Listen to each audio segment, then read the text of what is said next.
నమస్తే, welcome to political picture. ప్రత్యేక హోదా ఇక రాదని చాలా పద్ధతిగా చెప్పేసింది కేంద్రం. అయినా సరే కమలంతో వియ్యం తెంపుకునే ముచ్చటే లేదని చంద్రబాబు చెప్పేశారు. వీళ్ళిద్దరికీ కటిఫ్ చెప్పేసి డైరెక్ట్గా రంగంలోకి దూకేశారు పవన్ కళ్యాణ్. సీన్లో ఎంతమందున్నా కాబోయే సూపర్ స్టార్ తానేనంటూ కౌంట్డౌన్ కూడా మొదలెట్టేశారు జగన్. హోదా నిరసనలతో కాస్త లేచి నిలబడింది కాంగ్రెస్. అభివృద్ధి, రైతుల భూముల వైరుధ్యాల మధ్య వామపక్షాలు పోరాటాలు చేస్తూనే ఉన్నాయి. 2016 ఏపీ రాజకీయాలను మలుపులు తిప్పటమే కాదు, ఈక్వేషన్లను కూడా మార్చేసింది.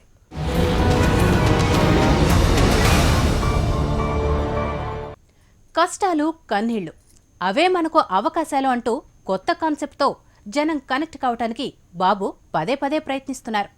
పట్టిసీమను పూర్తి చేసి పట్టుపడితే అంతేనన్నట్టు చూపించారు. ప్రత్యేక హోదా వ్యవహారంలో మాత్రం ఆ పట్టు వదిలేశారు. ఇప్పుడు పోలవరం ఒకవైపు, మరోవైపు రాజధాని నిర్మాణానికి కాస్త స్పీడ్ పెంచి 2016లో డిఫెన్స్ నుంచి అఫెన్స్లోకి టర్నింగ్ తీసుకుంటున్నారు చంద్రబాబు.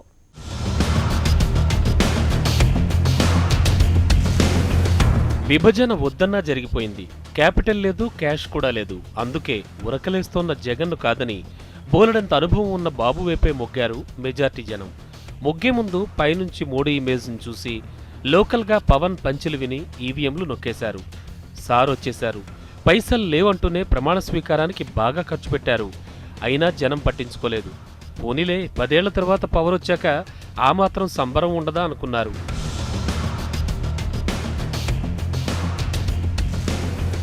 కేంద్రంలోని కమలం కాసులు కురిపిస్తుందని ఆశపడ్డారు. కానీ కొసరి వడ్డిస్తుందని ఊహించలేకపోయారు.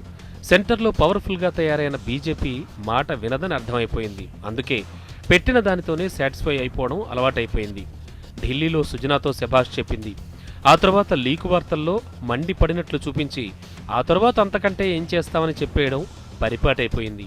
అయినా బీజేపీ ఇవ్వకపోతే బాబుగారు మాత్రం ఏం చేస్తారులే, ఇప్పటికిప్పుడు కొట్లాట పెట్టుకుంటే ఎలా అని కొందరు సర్దుకుపోతే, కొందరు మాత్రం సంథింగ్ రాంగ్ అనుకోవడం మొదలుపెట్టారు.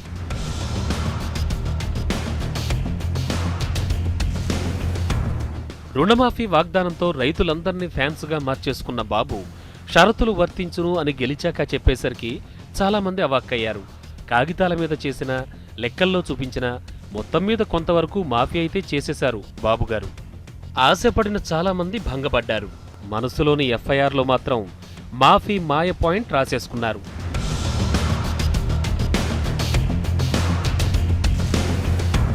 కృష్ణలో నీళ్లు ఎప్పుడు పడితే అప్పుడు, ఎంత పడితే అంతా తోడుకోలేమని తెలంగాణ వచ్చాక అర్థం చేసుకున్న చంద్రబాబు డెల్టా రైతులు కన్నెర చేయకుండా మంచి ప్లాన్ వేశారు. అదే పట్టిసీమ. పోలవరం పూర్తి కావడానికి టైం పడుతుంది కాబట్టి ఈలోపు సముద్రంలోకి పోయే గోదావరిని వెనక్కి తిప్పి కృష్ణకు వెళ్లే కాలువల్లో కలిపేస్తే డెల్టాకు నీరు అందుతుంది. శ్రీశైలం నుంచి డెల్టాకు వదిలే నీరు అప్పుడు ఆపుకోవచ్చు. ఆ నీరు సీమకు పంపొచ్చు. ఇలా రెండింటికి ఉపయోగం అంటూ ఎత్తుగడ వేశారు. ప్రతిపక్షం ఏన్నన్నా, ఏ ఆరోపణ చేసినా ఆగకుండా పట్టిసీమను పూర్తి చేసి సక్సెస్ అయ్యారు.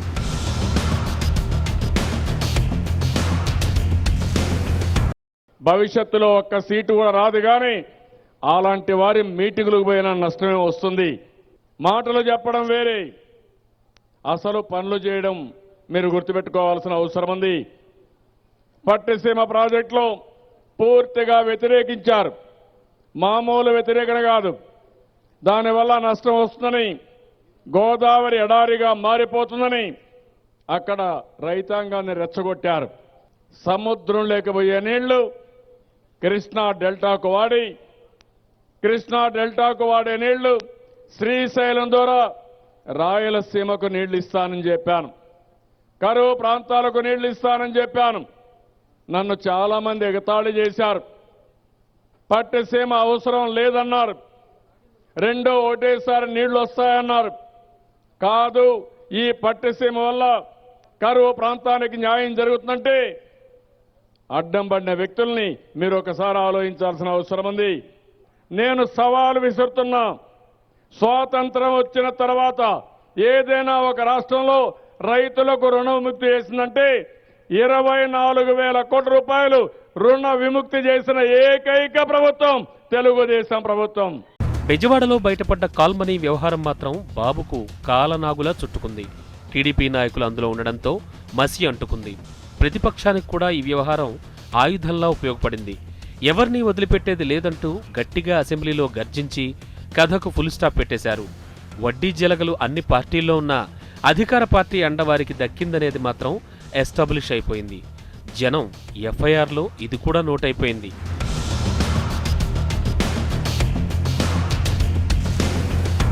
రాజధాని భూ సమీకరణ, సేకరణ రెండూ పెద్ద తతంగంలా మారాయి. అసలు అమరావతిని ప్రకటించడంతోనే స్కామ్ కన్ఫర్మ్ అయిపోయిందని ప్రతిపక్షాలు ఆరోపిస్తున్నాయి. అస్మదీయులంతా భూములు కొనుక్కున్నాకే రాజధాని ప్రకటించి ఫిక్సింగ్కు పాల్పడ్డారని బాబుగారిపై జగన్ భగ్గుమన్నారు. కొన్ని గ్రామాల ప్రజలైతే భూమి ఇవ్వబోమని ఎదురు తిరిగినా ముందు లెక్క చేయలేదు. ఆ తర్వాత స్క్రీన్ ప్లే ఎవరిదో తెలియకపోయినా పవన్ ఎంట్రీ ఇవ్వడం, ఆ భూములను ముట్టుకోమని బాబు చెప్పేయడం చకచకా జరిగిపోయాయి.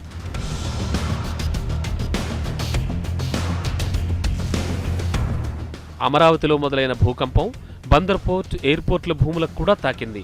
ఆయా ప్రాంతాల్లో ఇది పెద్ద సమస్యగా మారింది. అభివృద్ధి కావాలంటే భూమి కావాలంటారు బాబు. రైతుల సమాధులపై కడతారా అంటూ ప్రశ్నిస్తాయి వామపక్షాలు.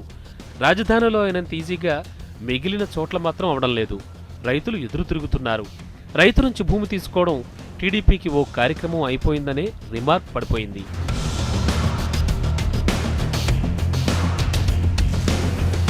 అసలు ట్విస్ట్ మాత్రం ప్రత్యేక హోదాతోనే వచ్చింది. వస్తుందా రాదా అని అనుమానంగా ఉన్నది రాదని కేంద్రం తేల్చేయడం, దానికి బదులంటూ ప్యాకేజీ పేరు చెప్పడం, దానికి ఓఎస్ అని బాబు చెప్పేయడం అన్నీ జరిగిపోయాయి. లెక్కలతో లెక్కలేనన్ని ఆర్గ్యుమెంట్లు జరిగినా హోదా తేలేకపోవడం బాబుకు పెద్ద మైనస్ పాయింట్గా మారింది. అదే ప్రతిపక్షాలకు వజ్రాయుధంలా మారింది. దీంతో తమ్ముళ్లకు టెన్షన్ పట్టుకుంది. అప్పటికీ వైసీపీ ఎమ్మెల్యేలను భారీగానే తమ సైడ్ లాగేసుకున్నారు. అయినా తరువాతి కాలంలో కూడా కథ ఇలాగే నడిస్తే నష్టం తప్పదని తమకు తామే వార్నింగులిచ్చుకుంటున్నారు.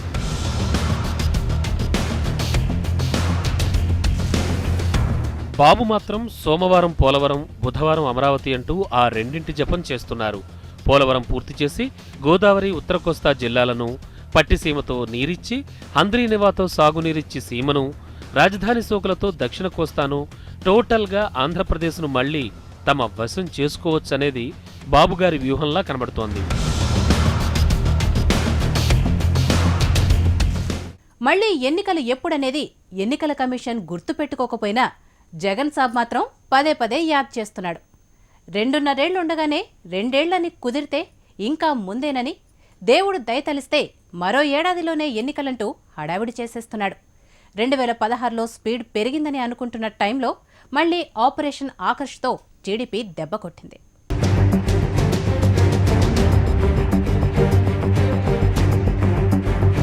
ఎంతో కాన్ఫిడెన్స్తో ఉన్న అంచనాలు తల్లకిందులైపోయాయి.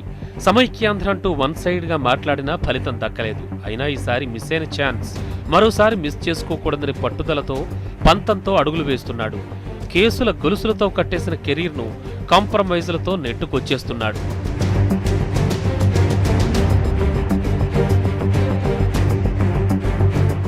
రుణమాఫీ పేరుతో బాబు మోసం చేశారంటూ దుమ్మెత్తిపోశాడు. మాట తప్పడం ఇష్టం లేకనే మాటివ్వలేదని మరీ చెప్పాడు. ఎవరిని అప్పులు కట్టొద్దని చెప్పి ఇప్పుడు కండిషన్స్ పేరు బాబు కథలు చెబుతున్నాడని మండిపడ్డాడు. దీనిపై రైతుల తరపున ధర్నాలు కూడా నిర్వహించాడు. అయినా పెద్దగా ఏం కలిసి రాలేదు. బాబుపై కోపం వచ్చిందేమో గాని జగన్పై మాత్రం ప్రేమ ఎవరికీ పుట్టలేదు.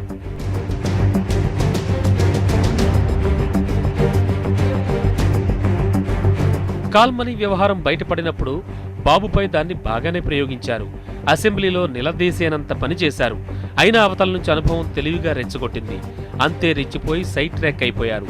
అసలు వ్యవహారం కాస్త పక్కకు పోయి తిట్లు, పదజాలాలు, వీడియోలు మిగిలాయి. అసెంబ్లీలో మొదట ఆవేశంగా మాట్లాడే జగన్ క్రమంగా ట్రెండ్ మార్చారు. సబ్జెక్టు మీదే మాట్లాడడం, డీవియేట్ కాకుండా ఓపిక పట్టడం నేర్చుకున్నట్లు కనబడుతోంది. ప్రతి సమావేశానికి జగన్లో మార్పు కనబడుతోంది.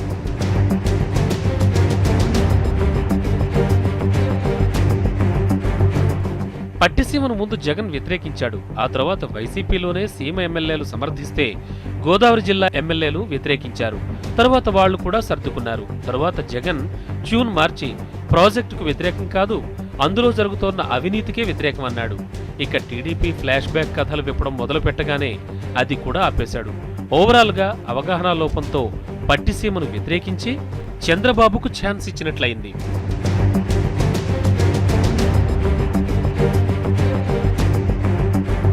అధికారం ఆకర్షణకు ఒక్కో ఎమ్మెల్యే జారిపోతుంటే ఏం చేయలేక అసహనానికి గురయ్యాడు జగన్.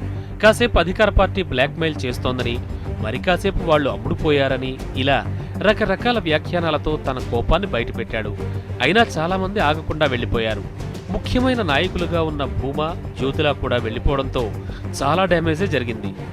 మరోవైపు ఎన్నికల ముందు తర్వాత చాలామంది సీనియర్లు జగన్ యాటిట్యూడ్పై బండేసి మరీ వెళ్లిపోయారు. అది కూడా నెగిటివ్ రిమార్క్గా జగన్కు మిగిలింది.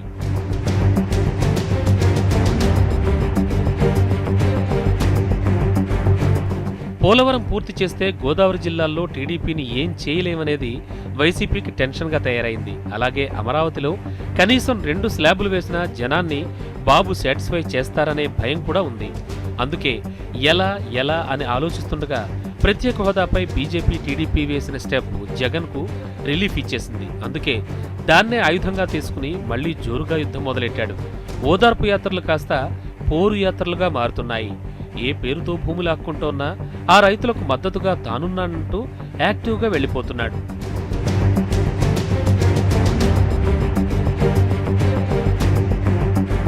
మూడేళ్ళు అయిపోయింది ఈ ప్రభుత్వం. ఇక మిగిలిండేది కేవలం 2 ఏళ్లే. అది కూడా దేవుడు గట్టిగా దయదలిస్తే రేపు సంవత్సరం ఎలక్షన్ రావచ్చు. ఒకవేళ పొరపాటున రేపు సంవత్సరం ఎలక్షన్ రాకపోయినా కానీ 2 ఏళ్లే చంద్రబాబు నాయుడు గారి పరిపాలన మిగిలింది. 3 ఏళ్ళు అయిపోయింది. దేవుడు దయ వల్ల అందరం కలిసికట్టుగా ఒకటే ఇంకొక 2 ఏళ్ళు మన భూములు మనం కాపాడుకుంటాం. 2 ఏళ్ళు మనం కాపాడుకుందాము. ఆ తర్వాత వచ్చేది మన ప్రభుత్వం అని చెప్పి నేను గట్టిగా చెప్తా ఉన్నా. ఇక పవన్ ఫుల్ టైం అంటూ ఎంట్రీ ఇవ్వడంతో కాస్త కంగారు మొదలైంది. అప్పుడు 10 రోజుల ముందొచ్చి ముంచేశాడనే కోపం ఉండనే ఉంది. ఇప్పుడు ఎటువైపు ఎసరు పెడతాడు అనేది ఆందోళనకరమైన అంశంగా తయారైంది. పవన్ నోట్లు అంతకుముందే టీడీపీకే పడ్డాయి కాబట్టి ఈసారి అవి చీలిపోయి తమకే అనుకూలంగా మారతాయనే అంచనాలు వైసీపీ వారు వేసుకుంటున్నారు.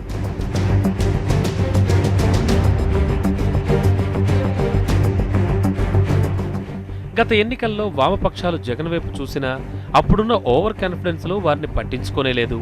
ఇప్పుడు పవన్, మార్క్స్, ఏంగెల్స్ అంటూ ఇద్దరిని లైన్లో పెడుతున్నాడు. దాంతో జగన్ కాంగ్రెస్ వైపు చూస్తున్నాడు.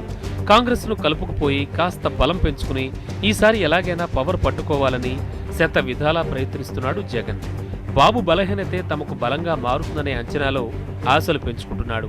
కేడర్ను, నేతలను నిలుపుకోవడానికి అదిగో ఎన్నికలు, ఇదిగో మనకు అధికారం అంటూ తన కలలే వాళ్లు కూడా కనేలా మేనేజ్ చేసే ప్రయత్నంలో ఉన్నాడు.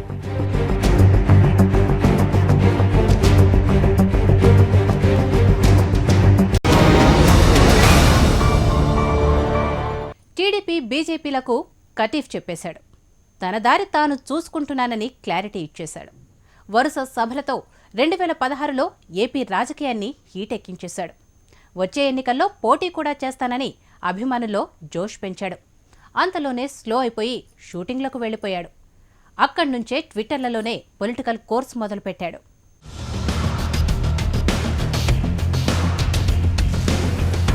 చెలించిపోయాను, తప్పించిపోయాను, అందుకే వచ్చానన్నాడు. బీజేపీ, టీడీపీకి జై కొట్టి ఇప్పటికింతే అంటూ వెళ్లిపోయాడు. అయినా ఫ్యాన్స్ ఆయన్ను ఫాలో అయిపోయారు. తరువాత మళ్లీ ఎప్పుడు వస్తాడా అని ఎదురుచూడడం మొదలుపెట్టారు. 1-2 సార్లు ట్విట్టర్ పిట్టను ఎగరేశాడా తప్ప బయటికి రానే రాలేదు. సినిమాల్లో బిజీ అయిపోయాడు అనుకున్నారు. రాజధాని రైతుల భూములను అన్యాయంగా లాక్కున్నారంటూ ఆవేశంగా అమరావతిలో అడుగుపెట్టాడు. సలహాలు, సూచనలంటూనే చురకలంటించాడు. రైతులకు తానున్నానని, తీసుకుంటే ఊరుకోనని వార్నింగ్ ఇచ్చాడు. తరువాత బాబుగారితో మీటింగ్ అయ్యాడు. మొత్తం మీద 3 గ్రామాల రైతుల భూములు మాత్రం ప్రభుత్వం ఆ ఎఫెక్ట్తో తీసుకోలేకపోయింది. పవన్ 2 రోజులు కాల్ షీట్లు ఇస్తేనే 100 ఎకరాలు రైతులకే ఉండిపోయాయి. అదే ఫుల్ టైం వస్తే బాగుండునని కొందరు కోరుకున్నారు.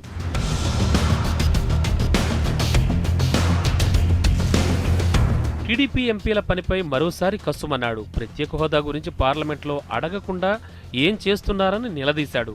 దీనిపై టీడీపీ ఎంపీలు కూడా ఘాటుగా స్పందించి పవన్ కామెంట్స్కు వెయిట్ పెంచేశారు. దీంతో టీడీపీ, పవన్ మధ్య గ్యాప్ మొదలైంది. అయినా బాబుగారు దాన్ని కూడా కూల్ చేసే యత్నం చేశారు. ప్రత్యేక హోదా వ్యవహారాన్ని కాంగ్రెస్ ప్రైవేట్ బిల్లుతో వేడెక్కించింది. దీంతో హీటెక్కిన పొలిటికల్ వాతావరణంలో ఎంట్రీ ఇవ్వడమే బెటర్ అని పవన్ ఫీల్ అయ్యాడు.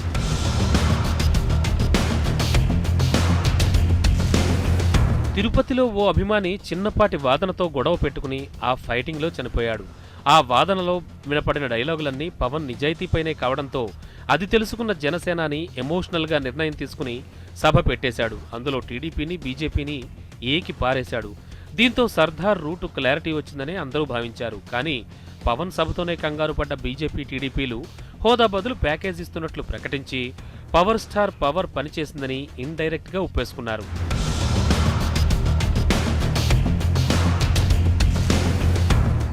కాకినాడ సభలో ప్యాకేజీని పాచిపోయిన లడ్డూలతో పోల్చి తన పవర్కు మరింత పదును పెట్టేశాడు జనసేనాని. తన పోరు ఆగదని తేల్చి చెప్పేశాడు. ఆ తరువాత అనంతపురం సభతో తాను వచ్చే ఎన్నికల్లో పోటీ చేస్తున్నట్లు కన్ఫర్మ్ చేసేశాడు. వామపక్షాలతో కలిసి వెళదామనుకుంటున్నట్లు తన మాటలతో పరోక్షంగా వివరించేశాడు. ఇక ఉత్తరాంధ్ర, ఆ తరువాత ఇంకో చోట ఇలా వరుసగా సభలు జరుగుతాయని జనసేన షెడ్యూల్ చెప్పేస్తోంది.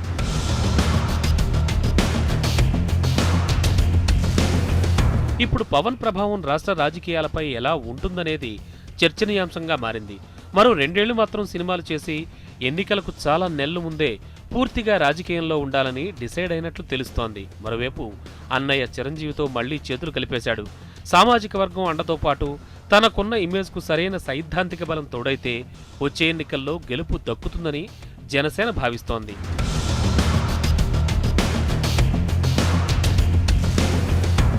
బాబుకు వ్యతిరేకత పెరిగే ఏరియాలోనూ పెరిగే సమయంలోనూ పవన్ ఎంట్రీ ఇస్తున్నారని, ఇదంతా డ్రామా అని వైసీపీ ఆరోపిస్తోంది. జగన్ సభలు పెట్టే ఏరియాలోనే పవన్ కూడా పెడుతుండడం ఇందుకు సాక్ష్యమని వాళ్ళంటున్నారు. ఇప్పుడు పవన్ టీడీపీకి గతంలో పడ్డ ఓట్లను చీల్చి వైసీపీ గెలుపునకు ఉపయోగపడతారని వారనుకుంటున్నారు. మరోవైపు ప్రభుత్వ వ్యతిరేక ఓటును చీల్చి బెనిఫిట్ చేస్తారని ఆ పార్టీ వర్గాలు చెప్పుకుంటున్నాయి. జనసేన మాత్రం ఇద్దరికీ దెబ్బ కొట్టి త్రిముఖ పోటీలో తామే గెలుస్తామని అంచనాలు వేసుకుంటోంది.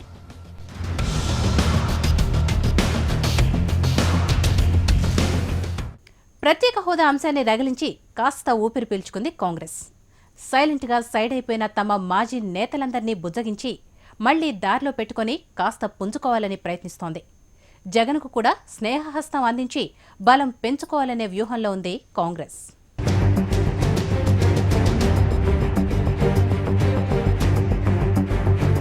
అటూ ఇటూ 2 చేతుల సంపాదించుకుందామని ఎన్నికలకు ముందు విభజన ఎత్తుగడ వేసింది. 2 చెంపలు వాయించడంతో తప్పైపోయిందని తెలిసినా కిమ్మనకుండా గమ్మున ఉండిపోయింది కాంగ్రెస్.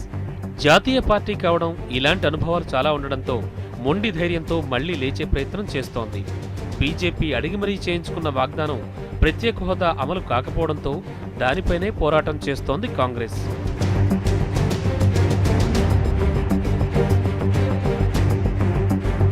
కేవీపీ ప్రైవేట్ బిల్లుతో జనం మరిచిపోతారనుకున్న ప్రత్యేక హోదాను మళ్లీ రగిలించారు. దానిపైనే డిపెండ్ అయి కాలం గడుపుతున్నారు. బాబు మోడీ దగ్గర డబ్బులు తేలేకపోతున్నాడంటూ సెటైర్లు వేస్తున్నారు. అయినా ఎదుర్కొనే బలం లేదని తెలిసినా తమ డెవలప్మెంట్ కోసమే అప్పుడప్పుడు హడావిడి చేస్తున్నారు.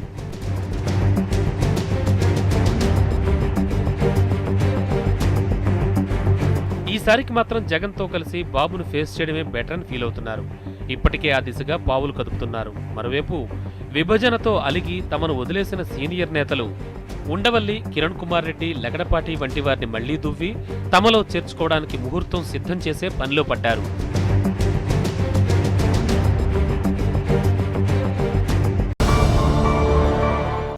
రెండు 2016లో అన్ని పార్టీలు ప్రత్యేక హోదా పేరుతో పవర్ పాలిటిక్స్ చుట్టూ తిరిగితే వామపక్షాలు మాత్రం భూమి చుట్టూ తిరిగాయి. దివీస్ భూములు, థర్మల్ పవర్ ప్రాజెక్టుల భూసేకరణ, మరోవైపు బందర్ పోర్టు, భోగాపురం ఎయిర్పోర్టుల బాధిత రైతుల తరపున పోరుకు దిగాయి.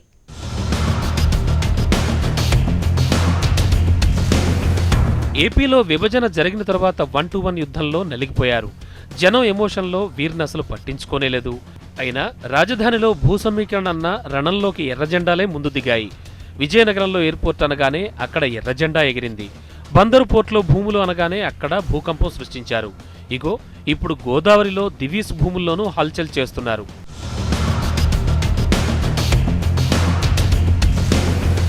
భూమి లాక్కుంటే అండగా ఉండేది తామేనంటూ ప్రతిసారి ఎర్రజెండా పట్టుకుని వామపక్షాలు వచ్చేస్తాయి.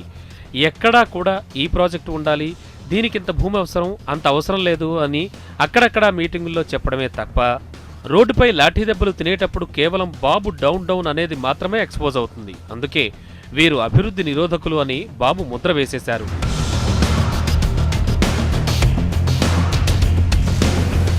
అప్పుడు ఎన్టీఆర్, తర్వాత బాబు, ఆ తర్వాత వైఎస్, మళ్లీ బాబు, ఇలా ఫ్రెండ్షిప్ మార్చేసుకుంటూ వచ్చే లెఫ్ట్ ఈ మధ్య ఎవరితోనూ చేయి కలపమని తీర్మానం చేసుకుంది. కానీ ఏదో ఒక పేరుతో అడ్జస్ట్మెంట్ తప్పదని వాళ్లకే తెలుసు. ఆ తీర్మానం చేశాక బెంగాల్ లాంటి చోటే కాంగ్రెస్తో చేయి కలిపేశారు. ఏపీలో మాత్రం ఈసారి పవన్తో కలుద్దామని ప్లాన్ వేస్తున్నారు.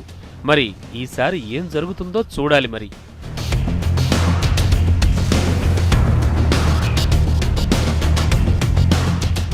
ప్రత్యేక హోదా కాదు, ప్యాకేజీ అంటూ ప్లేటు ఫిరాయించారు.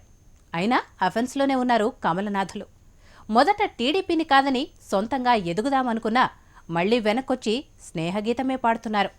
నోట్ల రద్దుతో వచ్చిన వ్యతిరేకతను కూడా సవాళించుకొని టీడీపీతో కలిసి ముందుకే వెళ్తున్నామంటున్నారు.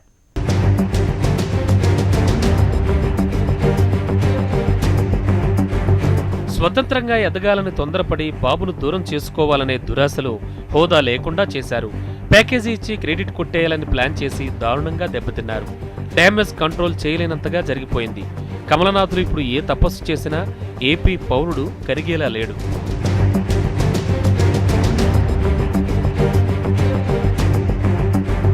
టీడీపీని వదిలి సొంతంగా ఎదగడం వదిలేసి ఇప్పుడు అదే పార్టీతో కలిసే ప్రయాణం చేయాలని డిసైడ్ అయిపోయారు. అందుకే ఇప్పుడు ట్రెండ్ మార్చేశారు. మొదట్లో టీడీపీని వదిలించుకుని జగన్ను కలుపుకోవాలని లేదా పవన్ను వాడుకోవాలని చూశారు. కానీ ఇప్పుడు మారిన పరిస్థితుల్లో టీడీపీతోనే జర్నీ తప్పడం లేదు.